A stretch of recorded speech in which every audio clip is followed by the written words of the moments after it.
কি হলো ছোট বৌমা? তোমার কোনো কিছু লাগবে নাকি? আমাকে কিছু বলবে? হ্যাঁ মা, আপনার সাথে কিছু কথা ছিল, সেই কথা বলতেই এখানে এসেছি। বলো, তুমি কি বলবে? মা, আমি বলছিলাম কি, এত বড় মাছ আমাদের ঘরের কেউ খেয়ে শেষ করতে পারবে না। আমরা যদি কিছু মাছ বিক্রি করি। সে কি? আমার ছেলে মাছ ধরেছে, হঠাৎ করে মাছ আবার বিক্রি করতে যাবে কেন? আমরা তো ঘরে অনেক মানুষ রয়েছি। মা, আমি তো রান্না বান্না করি।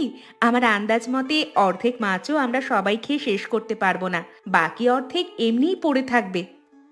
কি বলো তুমি? আমি ঠিক কথাই বলছি মা। তাছাড়া আপনার ছেলে তো প্রতিদিন মাছ ধরেই, আমরা কিছু মাছ বিক্রি করি। কিন্তু মাছ বিক্রি করে তুমি কি করবে? মাছ বিক্রি করতে কেন চাইছো তুমি? মা, আমি ভাবছিলাম এই মাছ বিক্রি করে যদি আপনার জন্য কিছু ওষুধ আনা যায়।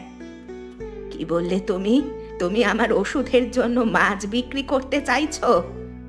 হ্যাঁ মা, আপনার তো অনেক দিন ধরেই ওষুধ নেই, আর মাছটাও এভাবে পড়ে থাকবে। এই মাছ বাজারে নিলে ভালো দাম পাওয়া যাবে।